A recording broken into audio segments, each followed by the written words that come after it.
네, 안녕하세요. 마술하다 야초입니다. 오늘 이야기해볼 주제는 Too Perfect Theory라는 게 있습니다. 너무 완벽한 이론이란 뜻인데 이게 릭 존슨이라는 마술사가 처음에 이야기를 했고 그 다음에는 제이미 이안 스위스라는 마술사가 여기에 살을 붙이면서 이론이라고 해야 될까요? 일파만파 퍼지면서 논란도 많은 그런 주제입니다. 이게 뭐냐면 너무 완벽한 마술이라고 이제 해석을 할 수 있는데 너무 완벽한 마술은 너무 완벽하기 때문에 오히려 관객한테 보여줄 때 효과가 반감된다라고 하는 게 이 이론의 제일 큰 주제예요. 여기 대해서 여러 마술사들이 여러 의견을 가지고 있습니다. 중립파도 있고요. 그러니까 그럴 수도 있고 아닐 수도 있다. 또 어떤 마술사들은 정말 전적으로 맞는 말이다. 또 어떤 마술사들은 이건 말이 안 된다. 마술은 완벽해야 된다 라고 말을 한 마술사들도 있어요. 특히 다니 다울티즈나 토미 원더 같은 마술사의 경우에는 완벽주의를 약간 추구하는 마술사이다 보니까 이런 부분에서 마술의 어떤 불완전한 모습을 남겨둔다는 건 자기 생각에는 바람직하지 않다, 틀렸다라고까지 얘기를 하는 거죠. 근데 오늘 제가 이야기할 부분은 저는 찬성파 쪽으로 제이미 이안 스위스나 릭 존슨이나 혹은 존 카니 그런 마술사들의 의견을 같이 함께하는 것을 해서 이야기를 해볼까 해요. 제가 읽고 제가 말씀드릴 수 있는 부분만 한번 설명을 해볼까 합니다. 실제 예를 들면 제일 쉽게 이해를 할 수 있을 것 같은데요. 관객한테 카드를 이제 꺼내게 합니다. 한 장을 꺼내서 기억을 하게 해요. 그리고 그 카드를 기억하고 나서 관객이 카드를 집어넣어요. 여기에 아무데나. 관객이 카드를 섞습니다. 직접. 그리고 나서 마술사가 카드를 만지지도 않고 보지도 않고 정확하게 관객 카드를 맞춰내는 거예요. 예를 들면 관객이 7하트라는 카드를 뽑았어요. 그리고 봤어요. 그리고 카드를 집어넣고 자기가 섞고 카드 덱은 관객이 그대로 들고 있는 겁니다. 마술사가 만지고 있지 않아요. 그러고 나서 이제 카드를 마술사가 정확하게 당신의 카드를 읽어보겠습니다. 빨간색 7하트네요. 그렇게 말을 하면 마술사는 이제 신기하다라고 생각할 수 있겠죠. 모든 게 완벽하잖아요. 카드를 관객이 직접 골랐고 관객이 섞고 그리고 관객이 들고 있는 상태에서 마술사가 맞출 수 있는 방법이 전혀 없는 상태에서 카드를 맞췄기 때문에 마술사 스스로는 이 마술은 정말 신기하고 완벽해 라고 생각할 수도 있어요. 관객의 입장에서는 오히려 그렇기 때문에 의심할 여지가 너무 없어지는 거예요. 이것도 아니고 저것도 아니고 그럼 남은 건 이거밖에 없네? 라고 생각하는 거죠. 어떻게 생각하게 되느냐? 원웨이 카드를 생각하게 되는 겁니다. 원웨이 카드라는 건 자, 지금 제가 따로 원웨이 카드를 들고 있지 않아서 보통 포싱 덱이라고 합니다. 강제로 카드를 뽑게 하는 건데 여기 카드 한 덱이 있어요. 이거를 충분히 잘 섞은 뒤에 관객이 아무거나 원하는 카드 하나를 가져갑니다. 그리고 이 카드를 잘 기억해 주세요. 네, 기억하셨나요? 기억하신 카드를 아무데나 놓고 잘 섞어 주겠습니다. 자, 그리고 마술사가 그 카드를 찾아냅니다. 이렇게 떨어뜨리다가 으차 이렇게 하나를 빼냈어요. 뽑으신 카드 뭐였죠? 조커요? 네, 조커 카드입니다. 이렇게 맞추는 거죠. 자, 이렇게 맞추게 되면 여기도 방금 제가 설명했던 것과 약간 비슷한데 어떻게 저걸 맞추지? 심지어 그러니까 드리블을 하다가 카드 한 장을 뽑아냈다? 근데 그게 관객 카드다? 어떻게 이게 가능하지? 이건 너무 불가능한 거 아니야? 그러면 관객의 생각이 이제 논리적으로 어디까지 가게 되냐면 이건 처음부터 전체 카드가 다 조커 카드였을 거야 라고 생각하게 되는 거예요. 전부 다. 그렇기 때문에 너무 완벽하게 한다라고 한 게 오히려 독이 되는 경우인 거죠. 예를 들면 이 마술을 좀 보완하는 측면으로 한번 가볼게요. 실제 원웨이 포싱 덱을 쓴다라고 가정하고 해보겠습니다. 이게 원웨이 포싱 덱 이겁니다. 이 한 덱의 카드가 전부 다 같은 카드예요. 네, 지금은 제가 조커 카드만 따로 다 준비를 했습니다. 그러면 이 조커 카드를 들고 관객이 카드 한 장을 고르는 거예요. 근데 이때도 자, 원하는 카드 한 장만 아무거나 뽑아주세요가 아니라 마술사가 카드를 이렇게 펼쳐서 한 장을 뽑게 합니다. 관객이 뽑았어요. 그러면 기억하라고 하고요. 기억하신 카드는 카드 뭉치 중간에 놓고 섞겠습니다. 그러면서 손 동작을 보시면 약간 뭘 하는 거 같잖아요. 물론 여기서는 오버핸드 셔플을 할 수가 없습니다. 놓고 나서 섞으면서 슬쩍 보는 느낌도 나고 그리고 나서 카드를 자, 마술사가 이렇게 들고 아무래도 관객 카드는 이 카드인 것 같네요. 카드를 보면서 찾아내는 거죠. 아까처럼 자, 카드를 한 장을 뽑겠습니다. 자, 이게 관객 카드입니다. 이게 아니라 일부러 의심할 부분을 중간중간에 약간씩은 남겨두는 거예요. 약간 불완전한 부분이 오히려 관객이 이제 의심할 부분이 여러 개가 늘어나니까 어떻게 한 거지라고 더 이제 마술은 미스테리로 이제 만들어줄 수도 있다라는 거죠. 물론 여기 대해서 제가 지금 전달을 매끄럽게 못할 수도 있고 그리고 어떤 마술사들은 여기 대해서 반대 의견을 강하게 내기도 하니까 이게 절대적인 의견이라고 생각하지 마시고요. 그냥 이런 생각을 할 수도 있구나 라고 봐주시면 좋을 것 같습니다.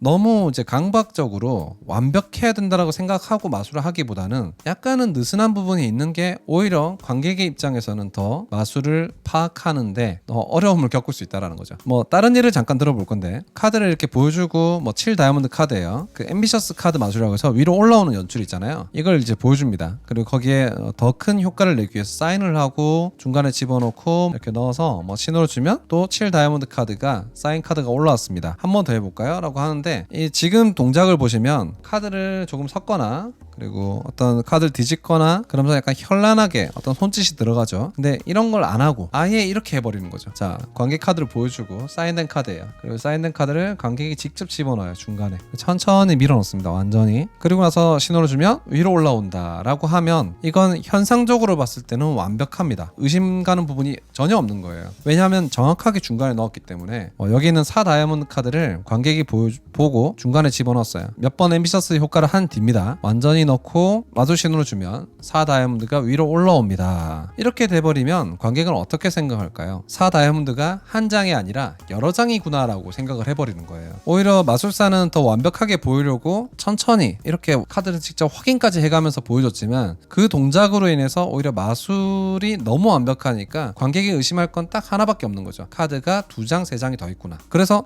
그래, 그거를 방지하기 위해서 우리는 카드에 사인을 하자. 그래서 4 다이아몬드 카드에 사인을 해요. 그러면서 또 이제 또 비슷하게 해서 마술을 해요. 그리고 나면 또 어떻게 되냐, 야 저거는 정말 사인을 했으니까 어떻게 올라왔지? 진짜 신기한 마술이네 라고 생각하는 게 아니에요. 그렇게 되면 자, 사인한 카드인데 올라왔다. 저 사인을 미리 한 장을 더 만들었을 거야. 아니면 사인이 복사가 될 거야. 아니면 이 카드 자체가 아예 특수 카드일 거야. 우리가 모르는 특수 카드의 기능이 있을 거야. 이렇게 돼버린다라는 거예요. 여러 가지가 있죠, 컬러 체인지가. 그 중에 어드나스의 컬러 체인지라고 카드를 보여주고 거의 완전히 카드를 가려주잖아요. 그리고 나서 이렇게 카드가 바뀌는 걸 보여주는데, 저는 이 컬러 체인지가 그렇게 좋은 기술이라고 생각하지 않았습니다. 근데 최근 들어서 이런 이론들을 접하고 또 보니까 오히려 여기서 뭐 카드를 이렇게 보여주고 가만히 들고 있다가 카드가 바뀐다. 그러면 어떻게 될까요? 이렇게 들고 있는데 카드가 바뀌어버리는 거예요, 완전히. 그럼 관객은 와 진짜 신기하다, 저 어떻게 했지? 이 생각도 들 수 있지만, 또 적지 않은 사람들은 저거 특수 카드일 거야, 원래부터 저렇게 바뀌는 카드일 거야 라고 그냥 단정 지어버리는 거예요. 예전에 그런 카드도 실제로 있긴 했죠. 손으로 이렇게 대고 있으면 그 손에 열기에 의해서 카드가 이제 바뀌는, 체인지가 되는 그런 특수 코팅된 카드도 있었습니다. 오히려 어드나스 컬러 체인지는 카드를 이렇게 보여주고 손으로 가렸다가 이제 이렇게 하잖아요. 그렇게 하는데도 마술의 어떤 기술이 관객이 봤을 때는 손바닥 가렸을 때 뭔가를 한 것 같은데 어떻게 바꿨지? 라고 생각을 하면서 훨씬 더 오히려 마술적인 면에서 더 나을 수 있다는 거죠. 그리고 무엇보다 현대 우리 관객들은 카드 마술이나 이런 걸 보면서 이게 마법이라고 생각하지 않잖아요. 예전에는 주술이나 마술이나 약간 비슷했거든요. 마술사가 주술사의 역할을 하면서 실제 뭐 제사를 지내기도 하고 악을 물리치는 뭐 그런 역할을 하기도 하고, 그럴 때만 해도 마술이 단순하게 속임수라거나 어떤 트릭이 있다고 생각하지 않았던 거죠. 정말 신비한 힘이 있다고 믿는 시절이 있었어요. 근데 지금은 그런 시절은 아니거든요. 저 이제 과학 문명의 시대니까 뭔가 비밀이 있을 거고 뭔가 이유가 있을 거고 뭔가 원리가 있을 거라고 추측을 합니다. 오히려 마술사가 너무 완벽하게 어떤 길을 설정을 해놓으면 관객은 그 길의 끝에 야 마술 정말 신기하다 이게 아니라 원래 저렇게 되는 거 아니야? 특수 카드겠지 뭐 손에 뭔가 숨겨놨겠지, 카드에 뭔가를 붙였겠지, 자석이 있겠지. 정답이 아닌데도 그게 마치 그냥 진짜인 것처럼 그렇게 판단을 해버린다는 거예요. 그렇기 때문에 그 마술을 배우고 설계하실 때 너무 완벽하게 마술을 보여주려고 하는 게 꼭 좋은 것 같지는 않습니다. 그 동전 마술 같은 거 할 때도 동전을 그냥 들고 있다가 이렇게 흔들면 사라졌다. 그러면 뭐 동전이 손 안에 스며들었다든지 피부랑 같은 색깔 혹은 손 안에 어떤 속임수가 있을 거야, 이렇게 판단을 하게 되는 게 여기에 좁아져 버리는데, 양손을 이용하게 되면 저때 뭔가 돈 잡을 때 뭔가를 한 것 같은데 근데 어디에 뭐가 비밀이지? 야 어떻게 신기하다, 이렇게 될 수 있는 거예요. 마술은 트릭이고 속임수고 뭐 이렇게 이걸 이야기를 하라는 건 아니에요. 그렇지만 뭔가 마술을 한다고 할 때 완벽하게 하려고 하는 게 꼭 마술의 효과에 도움되는 건 아닌 것 같다 라는 말씀을 드리고 싶어서 오늘 카메라를 켰고요. 다른 예를 한번 좀 들어볼 건데, 키요시 사토라고 제가 또 좋아하는 마술사가 있죠. 일본의 언더그라운드 마술사고 패키트릭 관련해서 엄청나게 많은 마술들을 발표하고 있는 마술사입니다. 근데 그 마술사의 특징이 하나 있어요. 예를 들어서 패키트릭을 한다라고 할 때 카드를 저희가 이런 동작 하잖아요. 네, 썬 카운트를 이렇게 해서 카드를 이렇게 놓을 때 한 장이 아니라 2장을 놓을 때 이런 동작을 하거든요. 엄지를 이렇게 들었다 놨다 하는 거. 근데 이거를 키요시사토는 한 장을 들을 때도 똑같이 이렇게 해요. 한 장을 들 때조차도 오히려 이거 약간 그 키요시사토의 자기의 즐거움 중에 하나라고 언뜻 얘기하는 거 들었습니다. 그러니까 매니아들이 이런 걸 하게 되면 여기에 이제 눈이 팔려가지고 이거에 집중한다는 거예요. 그러니까 실제로 여기 놓이는 카드는 어떤 카드가 한 장이고 어떤 카드가 두 장인지 아예 구분이 안 가게 만들어 버리는 거죠. 실제 동작과 마술하는 동작을 일치시키는 부분도 있겠지만 지금 여기서는 일부러 마술사들한테 키요시사토는 의심하라고 이렇게 손을 이렇게 하는 겁니다. 근데 여기서 진짜로 두 장일 수도 있고 진짜로 한 장일 수도 있는 거예요. 그러면 오히려 그 트릭을 분석하려고 할 때는 미궁에 빠지게 되는 그런 부분이 있어가지고 재밌는 부분이죠. 만약에 그걸 진짜 완벽하게 키요시사토 하려고 했다면 이렇게 놓는데 진짜로 한 장씩 놓는 것처럼 두 장을 이렇게 놓는 것도 할 수도 있긴 하거든요. 그 연출을 했겠지만 일부러 의심할 부분을 중간중간에 남겨놓거나 아니면 살짝 어설프게 보이게 하는 것도 뭐 모든 관객한테 이게 유효한 건 아닐 수 있지만 필요한 부분이 있는 것 같습니다. 마술도 결국은 재밌는 놀이라고 생각하거든요. 두뇌를 갖고 하는 유희라고도 저는 생각을 하기 때문에 너무 완벽하게 어떤 확실하게 뭔가 한다기보다는 조금 뭔가 저기서 뭔가를 한 것 같은데 근데 그 부분이 약간 의심이 가는 부분이 여러 가지가 생기면 오히려 관객들은 야 뭐지? 이때 저렇게 했나? 저때 이렇게 했나? 이렇게 하면서 그 혼란 자체도 약간 즐길 수도 있는 거죠. 물론 그 부분은 마술사가 얼마나 젠틀하게 매너를 갖고 이제 관객을 대하느냐에 따라 또 달라질 수 있는 부분이지만 너무 완벽하게 마술을 하려고 하지 않으셨으면 좋겠습니다. 네, 그 말씀을 드리고 싶어서 영상을 찍고 있는 거고 오늘 준비한 영상은 여기까지 하고 마무리를 하겠습니다.